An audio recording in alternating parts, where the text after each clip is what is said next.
حمد و صلات کے بعد محترم بزرگوں دوستو، اللہ رب العالمین کا لاکھ لاکھ شکر ہے کہ رب کائنات جل مجدہ الکریم نے ہم سب کو نماز جمعہ ادا کرنے کے لیے مسجد میں جمع فرمایا۔ درود و سلام ہوں لا تعداد بے شمار میرے اور آپ کے آقا و مولا حضور علیہ الصلاۃ والسلام پر کہ جن کے صدقے و طفیل خالق کائنات نے اس کل کائنات کو پیدا فرمایا۔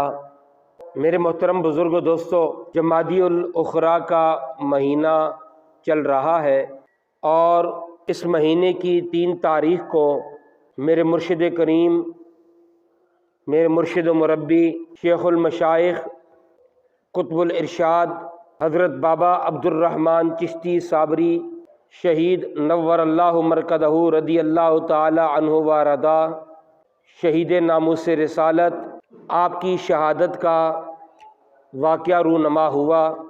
اسی مناسبت سے چاند کی ان تاریخوں میں 3، 4، 5 جمادی الاخری کو ہر سال انتہائی اہتمام کے ساتھ آپ کا عرس مبارک منایا جاتا ہے۔ آج جمعے کے خطبے کے اندر بندہ ناچیز آپ کی سیرت کے حوالے سے چند باتیں گوشے گزار کرے گا۔ دعا ہے رب العالمین جل مجدہ الکریم ہم سب کو سن سنا کر اس کو سمجھنے اور اس پر عمل کرنے کی توفیق عطا فرمائے۔ وما توفیقی الا باللہ العلی العظیم۔ اللہ رب العالمین نے قرآن پاک میں ارشاد فرمایا، ان الذین قالوا ربنا اللہ ثم استقاموا، بے شک وہ لوگ جنہوں نے کہا کہ ہمارا رب اللہ ہے، ثم استقاموا، پھر اس پر ڈٹے رہے، کوئی لالچ، کوئی خوف مالی جانی ان کو راہ حق سے، کلمہ حق سے نہ ہٹا سکا۔ ایسوں کو خالق کائنات کیا شان عطا فرماتا ہے؟ فرمایا فلا خوف علیہم ولا هم یحزنون، نہ تو ان پر دنیا میں کوئی خوف ہوگا اور نہ ہی وہ آخرت میں غمگین ہوں گے۔ اولئک اصحاب الجنہ، یہی وہ لوگ ہیں جو جنتی ہیں، خالدین فیہا، ہمیشہ اس میں رہیں گے، جزاء بما کانوا یعملون، یہ بدلہ ہے اس کا جو وہ کرتے تھے۔ یعنی جس طرح انہوں نے استقامت اختیار کی، اس بات پہ ڈٹے رہے، اللہ رب العالمین ان کو بدلے میں جنت عطا فرماتا ہے۔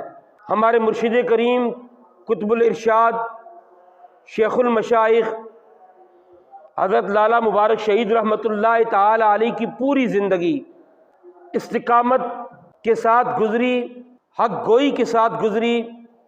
آپ اپنی پوری زندگی لوگوں کو نبی پاک صلی اللہ تعالی علیہ وسلم کے عشق کی طرف دعوت دیتے رہے۔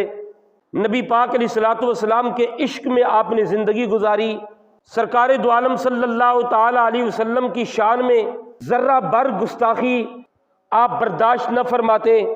اگر کہیں سے پتہ چلتا کہ کوئی کسی گستاخ نے کوئی گستاخی کی، آپ سر عام اس کے خلاف آواز اٹھاتے اور اس کو انجام تک پہنچانے کی کوشش کرتے، اور سر عام آپ یہ بات ارشاد فرماتے کہ گستاخ رسول واجب القتل ہے۔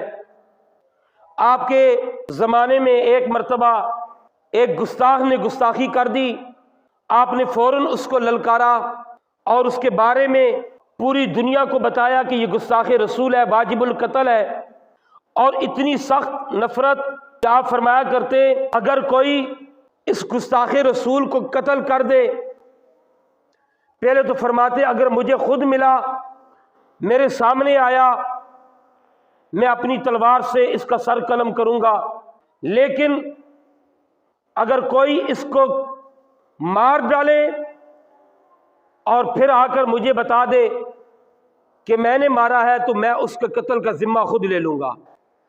آپ قبائلی علاقے کے رہنے والے ہیں، وزیرستان ایجنسی کے رہنے والے ہیں، وہاں پہ بات بات پہ لوگ لڑنا شروع ہو جاتے ہیں، خاندانی لڑائیاں شروع ہو جاتی ہیں جو ختم ہونے کا نام نہیں لیتی، لیکن اس کے باوجود گستاخ رسول کے بارے میں ایسے کمنٹ کرنا کہ یہ واجب القتل ہے، مجھے ملے گا، میں خود اس کو قتل کروں گا اگر کوئی مسلمان اس کو قتل کر دے اور آ کر مجھے بتا دے، میں خود ذمہ داری قبول کروں گا۔ ساری زندگی آپ نے عشق رسول میں گزاری اور گستاخوں کے لیے ذرہ بھر بھی نرمی آپ کے اندر نہیں تھی۔ یہی وجہ ہے ساری زندگی آپ نے اسی پہ گزاری، زبانی اور قلمی آپ جہاد فرماتے رہے۔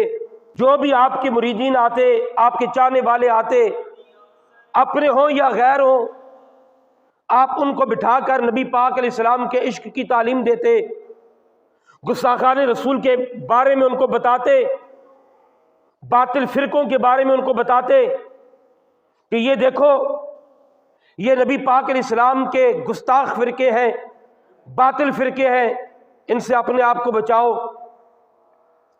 پوری زندگی آپ نے اسی پہ گزاری۔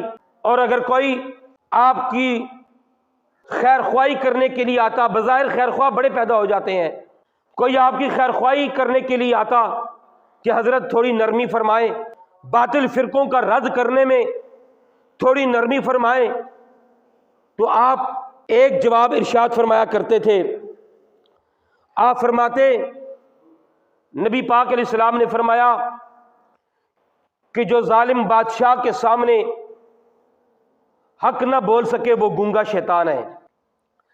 یعنی بادشاہ انتہائی طاقتور ہوتا ہے۔ ذرا سوچنے کی بات ہے، نبی پاک علیہ السلام نے بادشاہ کا لفظ کیوں استعمال فرمایا؟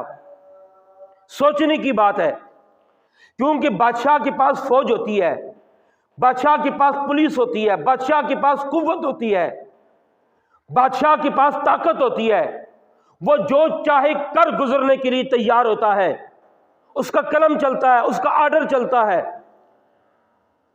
میرے آقا علیہ السلام فرماتے ہیں، جہاں پہ جان کا خوف ہو، عزت کا خوف ہو، مر جانے کا خوف ہو، سامنے ظالم بادشاہ ہے، معلوم ہے کہ اس کے سامنے حق بات کروں گا، سیدھی بات کروں گا، ہو سکتا ہے یہ میرے قتل کا پروانہ بھی جاری کر دے۔